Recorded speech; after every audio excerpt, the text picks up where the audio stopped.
So hi and welcome back to another video. आज की video में हम बात करने वाले हैं about why is it so important to spend time with your family. I mean जब से ये सोशल मीडिया फ़ोन हमारे हाथ में, ऑल्सो हमारे पेरेंट्स के हाथ में आया है, तब से I have noticed this thing कि हम लोग साथ होके भी हम लोग साथ नहीं है। आई मीन वो जो कॉन्वर्सेशन होना चाहिए बिटवीन फैमिली वो आजकल है ही नहीं। जो भी सब कुछ चल रहा है, हम अलग अलग कमरे में बैठे फिर भी हम लोग व्हाट्सएप पे ग्रुप पे बात कर रहे हैं कि खाना हो गया है, ये हो गया है, वो हो गया है, ऐसे टाइम में।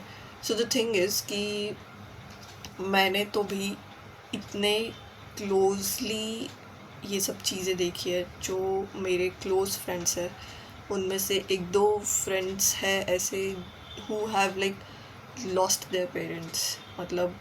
और एक तो मेरे बेस्ट फ्रेंड के साथ हुआ था कि हम लोगों ने डिसाइड किया था कि हम लोग सपोज़ कल मिलने वाले हैं, बट देन उसका कुछ रिप्लाई नहीं आया 1-2 दिन तक। And then he was like कि मेरे डैड को एडमिट किया है हॉस्पिटल में वगैरह वगैरह। एंड देन हम अप्रैल में मिलने वाले थे और इतने महीने तक उसके डैड हॉस्पिटल में ही थे because he got detected with cancer. और फिर वो लाइक पूरा उसमें ही लगा हुआ था, फुल फैमिली उसमें ही एंगेज थी। And then I used to check on him. And then ये जनवरी में आई जस्ट टेक्सटेड हिम कि कैसे है सब कुछ वगैरह। तब उसने बोला कि like his dad passed away the same day मैंने टेक्स्ट किया था। सो आई वाज लाइक हम सेम एज के। एंड उसके डैड के भी लाइक ड्रीम्स रहेंगे कि उसको सक्सेसफुल होता हुआ देखो, उसकी शादी कराओ, या जो भी उसके हैप्पी मोमेंट्स। अभी तो उसकी लाइफ चालू भी नहीं हुई है, लाइक अभी तो हम लोग पास आउट हुए हैं कॉलेज में से। सो अभी उसके लाइफ में उसके डैड नहीं है। And the thing is family members can not be replaced. मतलब किसी दोस्त के साथ झगड़ा हो जाएगा तो ठीक है, एक बार का दूसरा दोस्त मिल जाएगा, but the thing is family members अगर हम लोग लूज़ कर रहे तो वो वापस नहीं आने वाले हमारे लिए। एंड हम लोग आजकल वही चीज़ें भूल रहे हैं। इवन मैं भी कभी कभी मेरे घर वालों पे गुस्से में चिल्ला देती हूँ वगैरह, बट फिर बाद में मुझे रिग्रेट होता है कि I should not do this. जब जब हम लोग 20s में आते हैं, मतलब अभी मैं मेरे 20s में हूँ, तो ऐसे रियलाइज़ होता है कि हमारे पास टाइम काफ़ी कम है हमारे पेरेंट्स के लिए कुछ करने के लिए, बिकॉज़ वो लोग ओल्ड हो रहे हैं, उनका भी एज हो रहा है, उनका भी जॉब एक दिन, मतलब वो भी रिटायर हो जाएंगे। उनको खुशियाँ देनी है, उनके ड्रीम्स पूरे करने हैं। फैमिली से बढ़कर कुछ भी नहीं है, लाइक लिटरली कुछ भी नहीं है। मैं खुद ऐसा नोटिस करती हूँ कि मैं पूरा दिन यही मेरे रूम के कोने में बैठी रहती हूँ, मेरी फैमिली हॉल लिविंग रूम में बैठे रहते हैं, मेरा भाई दूसरे कमरे में बैठा रहता है, उनका उनका चल रहा है, हमारा हमारा चल रहा है। आई मीन अगर मुझे कल को दूसरी जगह किधर पढ़ने जाना पड़ेगा तो मैं उनको देख भी नहीं पाऊँगी। एंड द थिंग इज़ कि कुछ चीज़ें काफ़ी अननोइंगली या फिर बिना बताए हो जाती है। लाइक ये तो एक एग्जांपल था। दूसरा एग्जांपल ऐसा था कि मेरी खुद की जो क्लासमेट थी, उसकी मम्मी को one fine day heart attack आ गया और फिर आंटी चल बसे।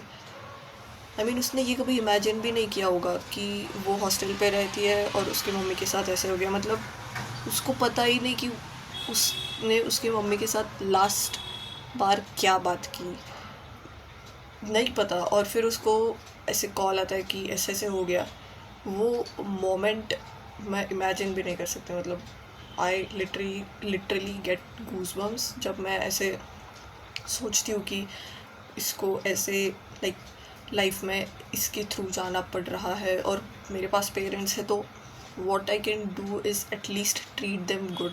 ठीक है, मैं अभी उतना केपेबल नहीं हूँ कि मैं उनको सब कुछ प्रोवाइड कर सकूँ या उनके सपने पूरे कर सकूँ, but the least I can do is कि मैं इसी घर में रह के उनके लिए हूँ अवेलेबल। मैं उनको अप्रिशिएट करती हूँ, उनके एफ़र्ट्स अप्रिशिएट करती हूँ कि हाँ, मैंने मम्मी को बोल दिया कि आज खाना अच्छा बना था, थैंक यू सो मच। या फिर पापा को बोल दिया कि आप इतने हमारे लिए एफ़र्ट्स लेते हो, इतना बिकॉज आप इतना एफर्ट्स लेते हो टू मेक एंड्स मीट। ये घर चल रहा है आपकी वजह से, मम्मी भी जॉब करके घर पे आके खाना बना रही है इतना थक के। I mean don't you think कि ये सब चीज़ें are the things we should be grateful for. ये family time is very important. और मैं ये ऑलमोस्ट हर वीडियो में कहती हूँ कि एक ही लाइफ है, उनकी भी एक ही लाइफ है, तुम्हारी भी एक ही लाइफ है। जितना हो सके उतना अपने फैमिली के साथ टाइम स्पेंड करो, जितना हो सके उतना उनको खुश रखो। आई मीन तुम्हारे से जितना पॉसिबल है उतना खुश रहो, बस खुश रखो उनको। सो मेक श्योर कि नेक्स्ट टाइम अगर कोई भी ऐसी चीज़ है कि मम्मी ऐसे ही डांट रही है तो सुन लो, पापा ऐसे ही डांट रहे हैं तो सुन लो, उनको बोलो मम्मी चिल, मतलब समझाओ, प्यार से समझाओ। बिकॉज उनके लिए भी फर्स्ट टाइम है, तो वो लोग भी पेरेंट्स फर्स्ट टाइम बने हुए हैं। और हम लोग भी अभी काफ़ी मैच्योर है कि हम उनको समझ ले कि ये एज में दिस इज़ क्वाइट नॉर्मल। सो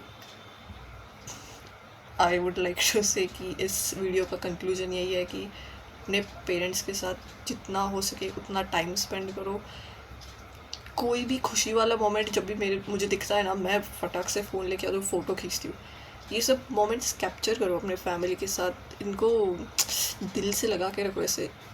यही बातें तो याद आएंगी, तुम्हारे फैमिली के साथ स्पेंड किया हुआ टाइम ही तुम्हें याद आने वाला है। And your family is the only thing जो तुम ओन करते हो, and no one can take that ownership from you. So make sure कि आप लोग अपनी फैमिली के साथ टाइम स्पेंड करें and be grateful for them. So yes, I'll see you in the next video. Till then, bye bye.